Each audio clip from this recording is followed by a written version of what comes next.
All right, everyone, this is the moment we've been building up toward since we started this project. We are talking about my top 10 games, at least for this year, 2017. Starting off our list, we have a game that's been in the top 10 as long as I've been doing one, or top 100 as long as I've been doing one, but it's never been this high. This is Catacombs. Now, Catacombs used to be an ugly old game that I loved, and I was the only person who loved it. At least I think so. Recently, this new edition came out, and they keep putting... well, there's gravity for you. They keep putting new stuff out for this game. In fact, I just got 2 more expansions, and there's just a ton of content here. Basically, one person plays the role of a dungeon lord, and the other person plays the role of some heroes. You could play with more people if you wanted. And these heroes are going through the dungeon. And the way that you fight in this game is you'll take your disc that represents your hero or monster, and you will flick it at the opponent. And if you hit it, you'll do damage. There's a bunch of different kinds of damage modifiers. There's even a large gelatinous cube that you can use to flick around and attack people. There's even one for the heroes to use, too, so everybody's got one, although it's smaller.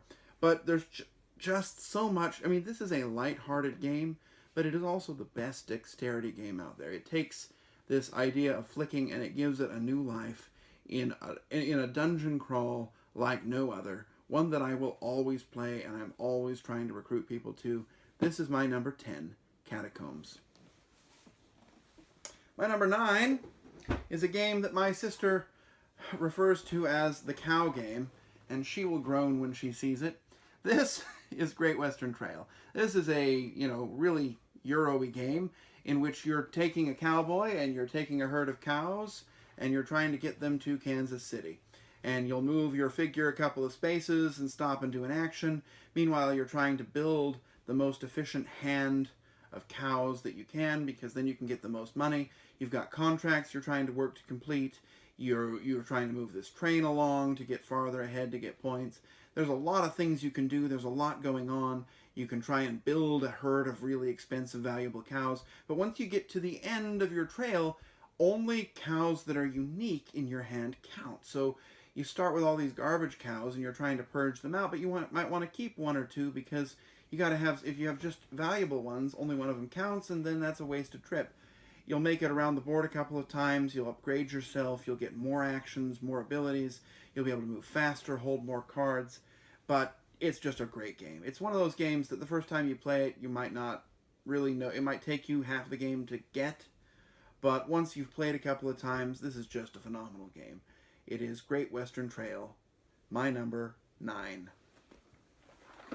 My number 8 is another Euro game, of course, because I love that kind of game. This is Concordia. I have it in the Concordia Salsa box, but that's, it comes in a different box too. This box is kind of ugly, actually. But basically, this is a trading game. You are trying to build up your trading network. There are lots of different maps now. You can trade in the Mediterranean, you can trade in the United Kingdom, you can trade in Germany, you can trade in Italy, you can trade in Spain. Lots of different places you can trade, but basically what you've got is a hand of cards, and each card lets you do a different action. And one of the cards, of course, lets you pick up all the cards and put them back into your hand. And so you're trying to, use your hand of cards and pick the right moment to call them all back, because that doesn't really give you very much, but you got to do it, otherwise you run out of actions. You've got, you're trying to move your pieces around, you're trying to collect money, you've always got to find a way to get money. You're trying to collect resources, buy, sell, trade, build buildings, lots of things you can do. And the different cards that you're building, because as the game goes by, you can buy more cards for your hand that give you these actions again, but you want to pay attention to how they score, and you're going to focus on, one of a few different ways that you can get points. And it's all about sort of building a hand that's a deck of cards that's going to give you the most points and get you the actions that you need. With the salsa version, you've also got salt, which is a wild good, and you've got special ability tiles that you can pick up, which just sort of add a little bit more variety to the game and make it even that much better. Concordia is just a phenomenal trading game, and it is my number 8. My number 7 is on lots of people's lists. This is Scythe. Scythe is a game I've played lots of times. It is a big, grandiose looking game, but at its heart, you're really just picking an action and trying to maximize it. You've got lots of different factions. What are there, 8 now? I don't remember. There's a lot of different factions, and they each have a small special ability. One of them can, normally you have to do actions, a different action each turn. One of them can repeat the actions constantly. One of them can move over water more quickly. One of them can have there's these adventure cards you pick up, and one of them can do more things on those adventure cards. Lots of other different abilities. But you're just trying to find a way to get the most points, and you're trying to get these stars out, and the stars are worth a lot of points, but once you get 6 out, the game's over and you win. You've got a special objective that you can get. You can fight a little bit, and you've got these big old machines that are stomping all over the board, but they don't fight that much. It's more about building your engine than it is about destroying somebody else's. But it's just a great game. There's a new expansion coming out that I'm waiting for anxiously, and the solo game version of this works just phenomenally. It is one of my favorite solo games to play as well. This is a game that I foresee myself enjoying for years to come. My number 7, Scythe. My number 6 game is, well, sounding like a broken record, but another Euro game. This game was just outside of my top 10 this last time, and it's firmly within my top 10 this time. This is the Voyages of Marco Polo.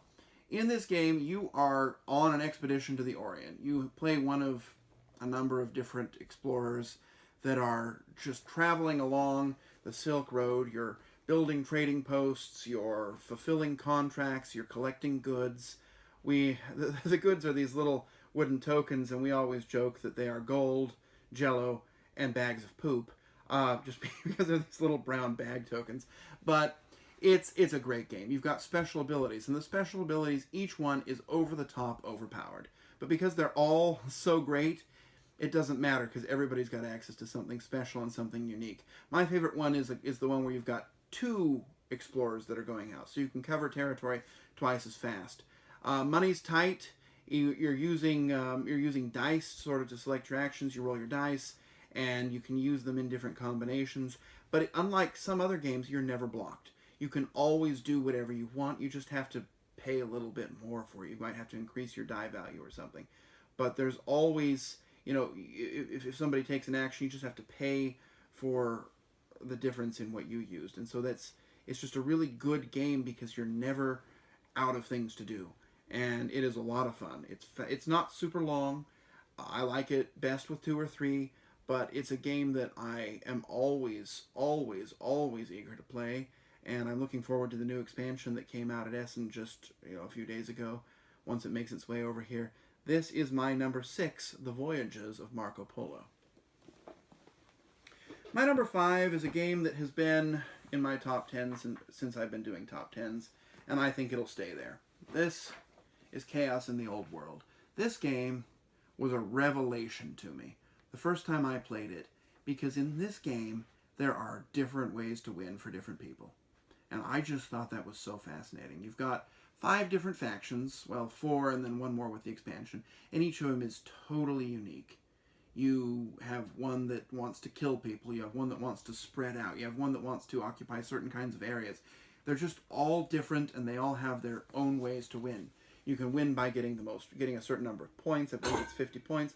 Or each one has its wheel with these unique advancement conditions, and when you turn the wheel all the way to the end, it says, hey, you win.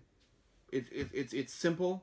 It's kind of the same rage mechanism that we saw in Blood Rage, where you've got a certain amount of power, and once you spend it all, you can't do anything else, even if it's a free thing.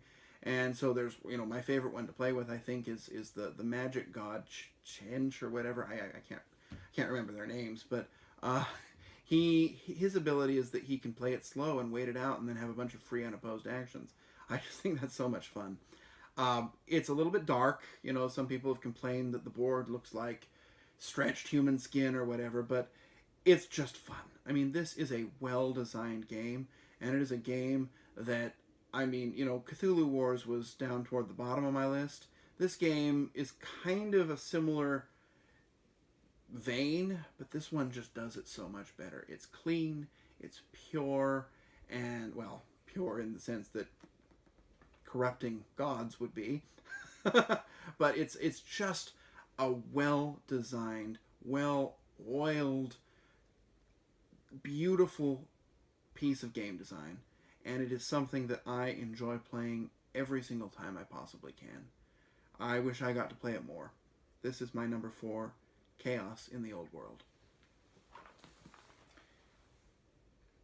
Sorry, that was my number 5. I'm not good with counting. My number 4 is Imperial Settlers. Imperial Settlers, and I put with this game 51st State. I debated whether I was going to keep them separate, but they were going to be back-to-back anyway. And 51st State is really the same game as Imperial Settlers.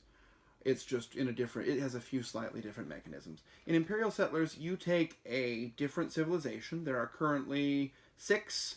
You've got Romans, you've got barbarians, you've got Japanese, you've got Egyptians, you've got Aztecs and Atlanteans, and hopefully a new one's coming out. And each one is very different. They all have different their own little deck of cards that are unique to them, and they give them over-the-top great special abilities. And you're just taking actions and you're trying to maximize your abilities and build your little tableau so that you've got good production, you've got good actions you can take, and it's fast, it's easy to get into. I like it best as a 2-player game because people can kind of drag it on in a 3 or 4-player game, but still, even with 3 or 4, it's great. I even like it solitaire. There's a nice campaign mode you can play where you can kind of upgrade your empire that I've played through a couple of times and I've really enjoyed. It's just a lot of fun. And the cards have some nice, light-hearted, humorous artwork in them. There recently came out, the most recent faction, the Aztecs, has the ability to pray, and so they came out with a set of cards that were all religious-themed that gave the different other factions some, prayer actions they could do, which I just found was really funny. Imperial Settlers is just great. Imperial Settlers is one of my very, very favorite games. In fact, it's my number 4. And I believe it was my number 4 last year. Don't remember, but it was certainly close to that. Imperial Settlers, and in parentheses, 51st State, my number 4. Now, my number 3 is kind of sad for me, because this is a game that used to be even higher than my number 3, but another game has kind of come along and replaced it. But not so much. It's just gone down from number 2 to number 3. This is Twilight Struggle. Twilight Struggle is one of the most beautiful, subtle, thematic games that there is. In this game, one person plays the Soviet Union and one person plays the United States, and you are struggling for political influence over the world. There are 3 ways to win the game. You can win it by points at the end game. You can win it by getting so far ahead that your opponent can't catch up. You can win it by controlling Europe at certain moments. Well, you can even win it in a couple other ways if your opponent starts a thermonuclear war, but that's maybe a little less likely. It's just beautiful, and it takes you through the entire Cold War, and the cards are real historical events, and they have an effect on the game that's sort of mirrors what happened in real life. It is a little bit of a steep learning curve. The first time you play, first 2 or 3 times, you're not going to do very well. The person who knows the game is going to do better. That's just the way it is. It's a game that you will get better at as you play, as you know what's coming. But, my goodness, when you play it with a good player, a close game of Twilight Struggle is a thrill like no other. The only problem is that it's a little bit long and a little hard to teach. There's an app version now, though, that allows you to play with people who aren't in the room and maybe get a little bit, a few more games in. But Twilight Struggle with a good player is just pure satisfaction. It has gone down just 1 spot from my number 2 to my number 3, and here we have it, Twilight Struggle. And so now we have number 2. Number 2 is a game that I play more than just about any other game these days. This is Sentinels of the Multiverse. Now, this is just 1 box. I've got 3 other boxes full of Sentinel stuff sitting on the shelf over there behind the cameraman. This is a superhero game. And you play as one of, a team of 3 or 4 superheroes, and you're fighting against some great big monster, some great big villain. And these are superheroes, but they're not the ones that you know from, real comic books. You don't have Superman and Batman here. the game, the developers have developed their own sort of comic book lore, and they've done it so well. You pick up these cards and you feel like you know the heroes, and they've got little snippets from their comic books, and there's a whole lot of story. And one thing I love about this game is that they've been planning the story for so long. If you look at older cards, you can see characters who don't show up for 2 or 3 expansions down the road. It's impressive the amount of development that has gone into the story behind this game. It helps also that there's a podcast that I listen to every Tuesday called The Letters Page, where they take a character and they just tell all the backstory about him. And it's so impressive how much love and dedication has been put into this game. The art has gotten progressively better over the years. Initially, there was a problem with the game that it was very difficult to play. Not because the rules were hard, but there was a lot of modifiers to keep track of. An app came out from Handelabra, the Sentinels Multiverse, the video game app, and currently that app has absolutely everything that is available in the card game except just a few cards. They have done a remarkable job at catching up to the Sentinels physical game. And when you play the app version, you learn how to play the physical version better. I play this game all the time. I play it every single week, at least once, sometimes more than once.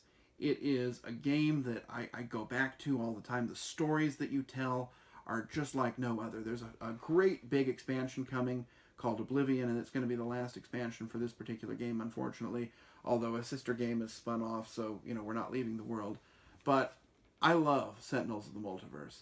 I have played this game more than 300 times this year, and that is just since January. And I anticipate playing it 100 or more times before the end of the year, and I never get tired of it. It is just that much fun. My number 2, Sentinels of the Multiverse. And the big surprise, the thing everyone's been wondering, what could be number 1? Anyone who knows me knows what number 1 is. It's not going anywhere. My number 1 game is Summoner Wars. Everybody who's ever played games with me has heard about Summoner Wars. I am probably the world's biggest Summoner Wars missionary. Summoner Wars is a mage versus mage game. You take a faction, and the other player takes a faction, and you're trying to defeat your opponent's summoner. It's just that simple. But each of the factions, and let me tell you, there are 40 different factions in this box. Each of the 40 different factions is unique. Okay, technically there aren't 40 different factions. There are 40 different summoners, 40 different base decks. But each of those base decks is unique. But you can also customize the deck. But you can't, it's not like some customizable deck games where you can put anything you want into the game. In this game, you can just, there's some very simple deck building rules. You can throw some things in, take some things out, and start playing in just a few minutes. You can learn the game super easily. I have played this game literally 3,500 times. I used to play test for it. It's done. They're not producing any more content, so what we have is what we have. But what we have is a lot, and what we have is a masterpiece. This is a game that I will love playing forever. It is a game I will never turn down. It is a game that I actively recruit people to play so much that it gets annoying to my friends at game day. But I love Summoner Wars, and nothing else comes close to it. Nothing else ever has. Nothing else ever will, as far as I can tell. Summoner Wars is my number 1 game of all time. And that, dear viewer, is the list. We've gone through 100 great games. I could talk about 100 more if my cameraman would suffer filming those for me, but he's shaking his head no, so I think we have to be done at just 100. But I thank you. I hope you've enjoyed this. If you want to reach out to me, you can. I'm happy to recommend any other games or tell you more about why I love certain games. But I've really enjoyed doing this. It's always a lot of fun, and I hope you've enjoyed watching it. Thanks. Bye.